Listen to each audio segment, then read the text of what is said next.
Parang hindi ko gusto yung comment na dito. It's not favorable, not for him, not for anyone. Ito kasi yung di ba may disqualification case sila, pinakita ko naman kanina. Feb 18, 2025. Ito kaso na ito ay tungkol sa napakaraming Tulfo na tatakbo for an elective position. Tulad ni, so of course si Erwin Tulfo, tsaka si Ben Tulfo na tatakbong senador, at CIS Representative Jocelyn Puwa Tulfo, at Quezon City Representative Ralph Tulfo. Oh, ang dami na nila. Who are eyeing a return to the House of Representatives, and former Tourism Secretary Wanda Tulfo Teo na nominee naman siya ng Turismo Party List. So may ACT-CIS party list ka na nandoon ang si Jocelyn Puwa Tulfo, at meron ka pang isang party list na ang nakalista ay Wanda Tulfo Teo, kapatid, buong pamilya na. Although ito, mga konsyero, ito na-dismiss itong kasong to.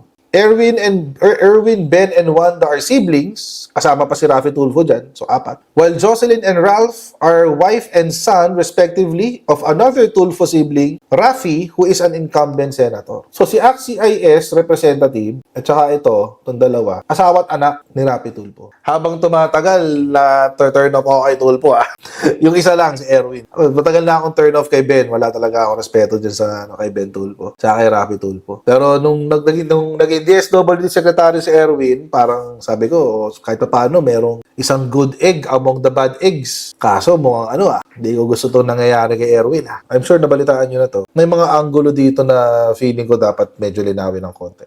Lawyer files disqualification case versus Tulfos running in election 2025. Meron nag-file yan noong February 18. At kanina, merong update, meron hong bagong lumabas na balita. Ano ho nangyari dito sa disqualification case na to? Hindi ho maganda ang nangyari. Hindi ho maganda ang nangyari. Bakit? Ano ho ba ang nangyari? Eto. COMELEC dismisses disqualification case versus Tulfo brothers and kin. Actually, mga konsyero, dito lumabas dito ko nag-umpisang ma-turn off kay Erwin Tulfo. Nung DSWD secretary siya, wala akong problema sa kanya, wala akong issue. Nung nung naging congressman siya, wala akong issue sa kanya. Nitong demolition job siya, wala akong issue sa kanya kasi TNT yun eh. I mean, marami naman TNT Pinoy eh. Although I will not endorse na mag-TNT ang mga Pilipino, lalo na kung nasaan ako nandito. Baka makasama ako ma-deploy. Yung TNT, hindi ko i-endorse yan. Yung TNT na yan, pangit yan. That's against the law. We should be, as much as possible, obey the laws of wherever we are. So, hindi ako pabor doon. Pero naiintindihan ko, mga kotsero, again, naiintindihan ko yung posisyon na kung saan, minsan, may mga taong desperado na talaga na kesa magnakaw, kesa mang-hold up, kesa manggancho o mang-scam, mag-overstay na lang sa ibang bansa. Gets ko yun. So ako wala akong problema. Ang problema ko lang talaga, dapat gumawa ka ng paraan para ma-legalize yung status mo sa maayos na paraan. So, nung si Erich, o si Erwin Tulfo, pumaraan ng medyo hindi maganda, syempre, medyo turn off na yun. Pero naiintindihan ko yung posisyon. Pero, dito sa huli, parang hindi ko gusto yung comment na dito. It's not favorable, not for him, not for anyone. Ito kasi yung di ba may disqualification case sila, pinakita ko naman kanina. Feb 18, 2025. Itong kaso na ito ay tungkol sa napakaraming Tulfo na tatakbo for an elective position. Tulad ni, so of course si Erwin Tulfo, tsaka si Ben Tulfo na tatakbong senador, at CIS Representative Jocelyn Puwa Tulfo, at Quezon City Representative Ralph Tulfo. Oh, ang dami na nila. Who are eyeing a return to the House of Representatives, and former Tourism Secretary Wanda Tulfo Teo na nominee naman siya ng Turismo Party List. So may ACT-CIS party list ka na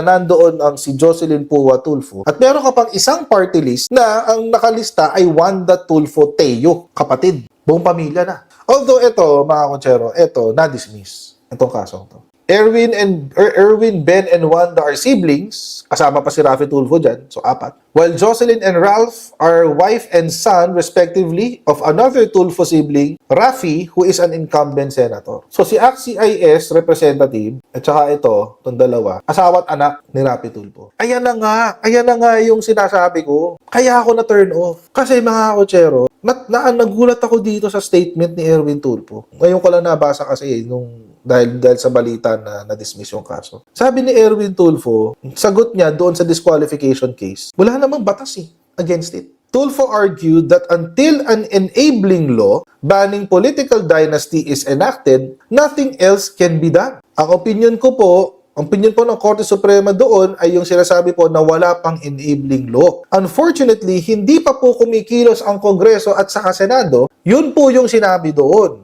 Kaya nga po hanggang wala pa pong batas tayo, meron ho talagang ganito. May mangyayari hong ganito. Unfortunately, wala pa po tayong law. Bakit po ako na turn off? He has been a congressman for 3 years. Raffy Tulfo has been a senator for 3 years. Wala. Hindi kinakapagsulat. Pero nung wala pa sila sa politika, mga kocher, ano ang sinisisi nila pagdating sa kahirapan ng bansa? Nagpapahirap sa bansa ay ang political dynasty.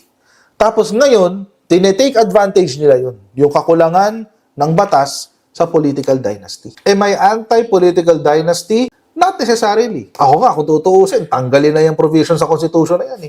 Yung political dynasty kasi it just brings out the hypocrisy in everyone. Hindi po ako kontra sa political dynasty. Ang akin lang, etong tatlong to, Erwin, Ben, Raffy, hard-hitting journalists including si Mon, yung kuya. Hard-hitting journalists. Tagal na natin alam yan. Bumabati ko sa mga politiko. Bumabati ko sa mga sangay ng gobyerno. Bumabati ko sa mga quote-unquote injustices na nangyayari sa ating bansa. At karamihan po ng kanilang batikos sa ating pong bansa ay nanggagaling sa political dynasty. Yun ang sinasabi nila eh. Kaya nananatiling mahirap ang ating bansa dahil sa political dynasty. Yun ang sinasabi nila noon eh. Tapos ngayon, medyo ipokrito lang kasi dating sa akin. Kaya ako na-turn off. Ang ipokrito lang kasi. Again, ako mga kotsero, personally, tanggalin na ang provision sa political dynasty. Tanggalin na ang provision sa term limits. Or, better yet, tanggalin na lang ang provision sa term limits, paigtingin yung batas sa political dynasty. Tanggalin yung provision on term limits, maglagay ng batas on political dynasty.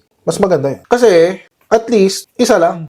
At saka sa sistema na yun, mga kotsero, nabibigyan ng pagkakataon yung Pilipino para sila mismo ang magdi-decide at pipili ng kung sino ang gusto nilang ilagay. Kasi kung may term limits ka, ito ho yung dahilan kung bakit meron kang political dynasty. Merong isang halimbawa, si Mayor. Ito kasi very, very common to sa LGU. Halimbawa, si Mayor, tapos na ang kanyang term. Nasagad na niya yung 9 years. 3-year term. 3-year term ang Mayor. Sagad na niya. Ang gagawin niya para magpatuloy ang kanyang termino, magme-mayor vice siya. Mayor vice. Ibig sabihin, tatakbo siya sa vice mayor. Patatakbuhin niyang mayor, either asawa niya o anak niya of age. Yun ang magiging mayor. Pero siya pa rin ang nagpapatakbo. Lahat ng desisyon galing pa rin sa kanya. Ano lang yun? Figurehead lang yun nakaupo. Proxy yung nakaupo na mayor. Pero sa totoong buhay, siya pa rin yun. Tapos, natapos na yung term. Hindi na siya pwedeng vice mayor. Kailangan, yung isa pa niyang anak, magkaroon din ng posisyon. Tatakbo siyang congressman. Yung anak niya na naging mayor for 9 years, bababa, magiging vice mayor. Yung isa naman niyang anak, na medyo sumunod, or asawa, yun naman na magiging mayor. Iikot na ng iikot yan. Hindi na yung political dynasty. Ngayon, mga kocher, sabihin natin, hindi pa happy. Kulang. Ikaw na yung congressman, asawa mo yung mayor, anak mo yung vice mayor. Meron ka pang apo of age na. Sabihin natin hindi pa of age. Sabihin natin 18 years old. SK. Meron ka isa. Hindi pa siya qualified mag-mayor kasi hindi pa siya 35 years old. O di mag-konsehal muna siya. Look at what I mean? Kasi hindi pa sila happy doon.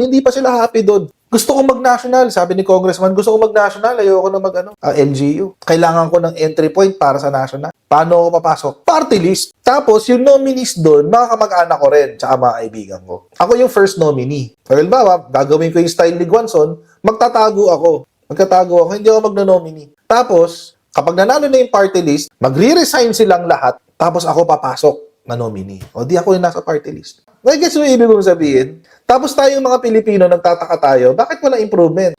Walang improvement because it's the same people all over again. Maganda example dyan, yung Duterte. Marcoses, ganun din. Governor ng Ilocos Norte, si Matthew. Si Amy, senador. Si PBBM, presidente. Si Sandro, congressman. Diba? Yung pinsan, congressman. Huwag nating i-exclude ang Marcoses, kasama sila dito. Duterte, ganun din. Estrada, ganun din. Aquino, ganun din. Hindi nga lang naging, Villar, ganun din. Hindi nga lang naging, as successful yung political dynasty ni Aquino. Kasi maaga silang lahat namatay. Ayun, si Revilla, ganun din. Ang akin lang, mga kotsero. Alam naman na natin na ang political dynasty ay walang naidudulot na maganda sa bansa. But minsan wala tayong choice. For example, in the 2022 race, kung saan tumakbo si PBBM, there's no better choice Pacquiao, Lenny, Isko, Lacson, There's no better choice. At saka syempre, being loyalists, we will vote for, the Marcoses.